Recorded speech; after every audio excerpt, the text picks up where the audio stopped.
Welcome to KGH academy. ఈ announcement దేనికి సంబంధించిందంటే Indian polity APPSC TSPSC group 2 ఎగ్జామ్కి సంబంధించి ఒక లైవ్ క్లాసెస్ కండక్ట్ చేయడం జరుగుతుంది. దానికి సంబంధించిన సమాచారాన్ని తెలియజేయడం కోసం ఈ వీడియో. ఈ కోర్స్ ఎలా ఉండబోతుంది అంటే ఇండియన్ పాలిటీకి సంబంధించి ప్రాథమికంగా మనం గమనించాల్సిన పాయింట్ ఏంటంటే ఏపీపీఎస్సి గ్రూప్ 2 మెయిన్స్లో ఉన్న 75 మార్కుల పాలిటీ విభాగము, అలాగే తెలంగాణలో 50 మార్కుల పాలిటీ విభాగంలో ఉన్న సిలబస్ 98% దాదాపుగా సేమ్గా ఉంది. ఒకటి రెండు అంశాలు, అది కూడా ఒకటి రెండు టాపిక్లు కూడా కాదు, సబ్ టాపిక్స్ తీసేస్తే దాదాపుగా సిలబస్ అంతా ఒకటే. కాబట్టి ఈ సిలబస్కు సంబంధించి ఒక లైవ్ ఆన్లైన్ క్లాసు అందించడం జరుగుతుంది ఈ కోర్స్ ద్వారా. అలాగే ఒకవేళ ఎవరైనా పొరపాటున ఆ టైంలో వినలేకపోతే వాళ్ళకి రికార్డు ఎంబడే ఆ రోజు రికార్డే అందుబాటులో ఉంటుంది. ఇవి ఓల్డ్ రికార్డెడ్ వీడియోలు కావు, లైవ్ క్లాసు అందుబాటులోకి వస్తుంది. ఇక్కడ కోచింగ్ వ్యవస్థలో రకరకాల మార్పులు వచ్చిన నేపథ్యంలో ఒక రికార్డెడ్ క్లాస్ని కనుక అందుబాటులోకి ఉంచినట్లయితే ఆ క్లాసు గతంలో ఎప్పుడో రికార్డు చేసినట్లయితే దానికి సంబంధించి మళ్ళీ కొత్త అప్డేట్స్ అభ్యర్థి అందుకోలేడు. ఒకటి. రెండవ అంశం ఏంటంటే ఎగ్జామ్లో డైనమిజం మారుతూ ఉంటుంది. అంటే ప్రతి సంవత్సరము ప్రతి పరీక్ష జరిగినప్పుడు ప్రశ్నాపత్రాల సరళిలో అనేక మార్పులు వస్తూ ఉంటాయి. ఆ మారుతున్న సరళికి అనుగుణంగా మళ్ళీ అభ్యర్థి ప్రిపేర్ అవ్వాల్సి ఉంటుంది. అలాగే అది ఏపీపీఎస్సి అయినా టిఎస్పిఎస్సి అయినా పాలిటీ అనేటువంటిది ఒక కీలకమైన విభాగము, ఎక్కువ మార్కులు స్కోర్ చేయడానికి అవకాశం ఉన్నటువంటి విభాగం. కాబట్టి దీంట్లో మంచి మార్కులు పొందాలంటే అభ్యర్థికి కన్వెన్షనల్ పాలిటీ అంటే సాంప్రదాయకంగా ఉండే సబ్జెక్ట్ మీద పూర్తి కమాండ్ ఉండడంతో పాటుగా కరెంట్ ఇష్యూస్తో లింక్ చేసుకుని సబ్జెక్ట్ని డెవలప్ చేసుకోవాల్సినటువంటి అవసరం ఉంది. అవన్నీ కూడా ఈ కోర్సులో అందుబాటులోకి తీసుకోవడం జరుగుతుంది. అదేవిధంగా ఒక అభ్యర్థి ఆన్లైన్లో కానీ ఆఫ్లైన్లో కానీ కోచింగ్ తీసుకున్నట్లయితే, ఎక్కడ కోచింగ్ తీసుకున్నా సరే మనకి కొన్ని ప్రాథమికమైన పరిమితులు ఉంటాయి కోచింగ్ వ్యవస్థలో కూడా. అవేంటి అంటే ఒక ఫ్యాకల్టీ ఇప్పుడు ఉదాహరణకి ఒక టాపిక్ ప్రవేశిక అనే ఒక టాపిక్ ఉంది అనుకుందాం. ఆ టాపిక్ చెప్పడానికి ఒక 2 గంటల సమయం తీసుకున్నాడు అనుకుందాం ఉదాహరణకి. ఫ్యాకల్టీ ఏం చేస్తాడంటే ఆ క్లాస్ని డీటెయిల్డ్గా ఎక్స్ప్లెయిన్ చేసి వెళ్తాడు.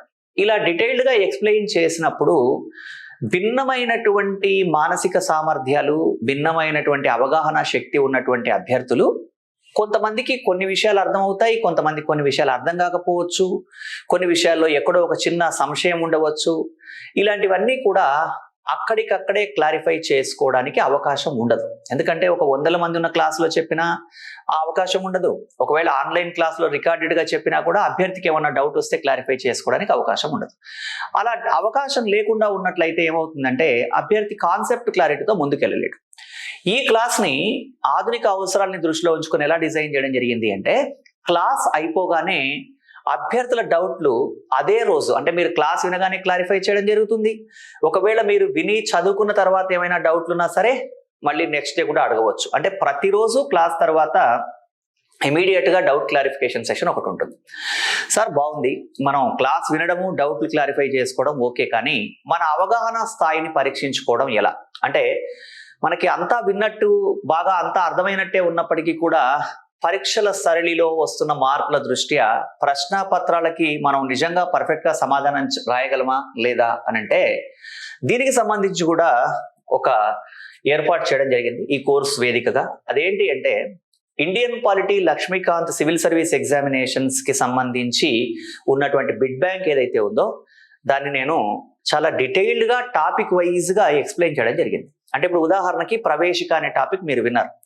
ఆ టాపిక్కి సంబంధించి ఓ 20 ప్రశ్నలు మీరు ప్రాక్టీస్ చేసేసినట్లయితే ఆ ప్రాక్టీస్ చేసిన తర్వాత దానికి సంబంధించిన ఎక్స్ప్లెనేషన్ వీడియో కూడా మీకు అందుబాటులో ఉంటుంది.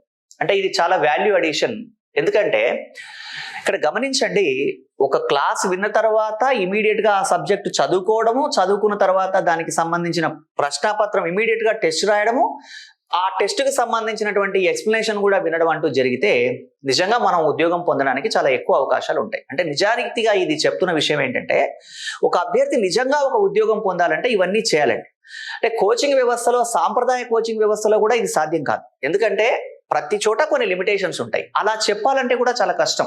దీనికి కూడా నేను చేసిన ఏర్పాటు ఏంటంటే లైవ్ క్లాస్ ద్వారా మీకు క్లాస్ చెప్పడంతో పాటు ఇది రికార్డ్ చేసి ఈ వీడియోలన్నీ కూడా ఆల్రెడీ రికార్డెడ్. నేను ఇది ఒక సపరేట్ కోర్సుగా గతంలో ఆర్గనైజ్ చేయడం జరిగింది. ప్రస్తుతం అభ్యర్థుల అవసరాలను దృష్టిలో ఉంచుకొని ఎవరైతే ఇండియన్ పాలిటీ లైవ్ క్లాస్ వింటారో వాళ్ళకి ఈ లక్ష్మీకాంత్ పాలిటీ ఎక్స్ప్లెనేషన్ ఏదైతే ఉందో ఇదంతా కూడా ఉచితంగానే అందుబాటులోకి తీసుకురావడం జరిగింది. ఇది కూడా గమనించండి. దీంతో పాటు ఇంకొక అడ్వాంటేజ్ ఏముంటుందంటే ఇక్కడ సార్ మరి medium of instruction Telugu medium English medium మరి ఉన్నప్పుడు బైలింగ్వల్ అంటే క్లాసులు బైలింగ్వల్ గా మీకు ఆ టెర్మినాలజీ ఎక్స్ప్లెయిన్ చేయడం జరుగుతుంది. ఇంకొకటి ప్రశ్నాపత్రాలకి బైలింగ్వల్ అనేది అంత ఈజీ కాదండి. ఎందుకంటే తెలుగులో ప్రశ్న ఇచ్చి ఇంగ్లీష్లో ప్రశ్న ఇచ్చి తెలుగులో ఆప్షన్స్ ఇంగ్లీష్లో ఆప్షన్స్ ఉంటే మాత్రమే అది సాధ్యం అవుతుంది. కాబట్టి ఈ ఎక్స్ప్లెనేషన్ కి సంబంధించిన ప్రతి వీడియోలో ప్రతి ప్రశ్న తెలుగులో ఉంటుంది, ఇంగ్లీష్లో ఉంటుంది. ఎక్స్ప్లెనేషన్ కూడా సపరేట్ గా తెలుగు ఎక్స్ప్లెనేషన్, సపరేట్ గా ఇంగ్లీష్ ఎక్స్ప్లెనేషన్ కూడా ఉంటుంది. దీనివల్ల ఇంగ్లీష్ మీడియం అభ్యర్థులకైనా తెలుగు మీడియం అభ్యర్థులకైనా ఉన్న ప్రధానమైనటువంటి అడ్వాంటేజ్ ఏంటి అంటే అందరూ కూడా తెలుగు రాష్ట్రాలకు సంబంధించిన వాళ్ళే ఈ పరీక్షలు రాస్తూ ఉంటారు. కాబట్టి అది state public service commission examination కాబట్టి చాలా మంది మాతృభాష తెలుగు అయి ఉంటుంది లేదా తెలుగు బాగా అర్థమయ్యే అవకాశాలు ఉంటాయి. కాబట్టి మీరు తెలుగు మీడియంలో రాస్తున్నా సరే ఇంగ్లీష్ పద్యం తెలుసుకునే అవకాశం ఉంటుంది. ఇంగ్లీష్లో రాస్తున్న వాళ్ళకి ఎలాంటి ఇబ్బంది లేదు. కాకపోతే వాళ్ళకి ఆ ఎక్స్ప్లెనేషన్ మరొకసారి విన్నట్టు ఉంటుంది. కాబట్టి అది అదనపు అడ్వాంటేజ్. మరి ఈ కోర్స్ ద్వారా అభ్యర్థులకి మొత్తం సిలబస్ అంతా కూడా ఒక 2 నెలల్లో పూర్తి చేయడం జరుగుతుంది. అలాగే మీరు క్లాస్ అయిపోయిన తర్వాత కూడా ఈ వీడియోలు మళ్ళీ మీకు అందుబాటులో ఉంటాయి. కాబట్టి ఇక్కడ గమనించాల్సిన విషయం ఏంటంటే పాలిటీలో మారుతున్న డైనమిక్స్ మీరు గమనించండి. ఇంతకు ముందులాగా ఒక ప్రశ్న ఇచ్చి 4 సమాధానాలు అనేటువంటి పద్ధతి చాలా మారిపోయింది. ఒక ప్రశ్న ఇచ్చి 4 సమాధానాలు ఇవ్వడం కాకుండా ఈ కింది వారిలో సరైనదేది సరికానిదేది అనే ప్రశ్నలు అడుగుతా ఉన్నాడు. అలాగే అసర్షన్ అండ్ రీజనింగ్ ప్రతిపాదన హేతు ఆధారంగా ప్రశ్నలు అడుగుతున్నాడు. అలాగే 1 2 3 4 అని ఇచ్చి ఇక్కడ ABCD కాకుండా ఇంకొక 5వ E కూడా ఇచ్చి అంటే వీటిని జతపరచండి అంటున్నాడు.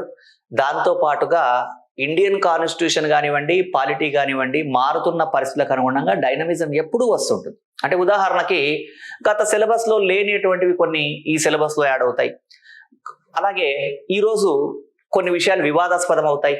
ఇప్పుడు ఏదైనా ఒక అంశాన్ని మనం తీసుకున్నట్లయితే ఆ వివాదాస్పదమైనటువంటి అంశానికి సంబంధించి అభ్యర్థి పేపర్లో చదివేది ఒకటి, రాజ్యాంగబద్ధంగా ఒకటి ఉంటుంది. ఉదాహరణకి సుప్రీంకోర్టు న్యాయమూర్తుల చేత ప్రమాణ స్వీకారం చేయించేది ఎవరు అని అడిగితే కొత్తగా సుప్రీంకోర్టు న్యాయమూర్తుల చేత ప్రమాణ స్వీకారం చేయించింది రాజ్యాంగం ప్రకారం ఎవరు అని అడిగింటే మనం ఆన్సర్ చెప్పాల్సింది రాష్ట్రపతి అని చెప్పాలి. పేపర్లోనేమో ప్రధాన న్యాయమూర్తుల చేత ప్రమాణ స్వీకారం చేయించినట్టుగా ఉంటుంది. అలాంటప్పుడు మనకి ఏమవుతుందంటే వీళ్ళే ప్రమాణ స్వీకారం అంటే ప్రధాన న్యాయమూర్తే ప్రమాణ స్వీకారం చేయిస్తాడేమో అనుకునే అవకాశం ఉంది. అలాగే చాలా సింపుల్ గా మనకు బాగా పాపులర్ అయినటువంటి అంశాలు కూడా రాజ్యాంగబద్ధంగా భిన్నంగా ఉంటాయి. ఈ అంశాలన్నింటినీ ఏది రాజ్యాంగబద్ధంగా చెప్పబడింది, ఏ అంశం ఎలా చెప్పబడింది, ఇలా ప్రతి అంశం మీద డీటెయిల్డ్ గా ఇవ్వడం జరుగుతుంది.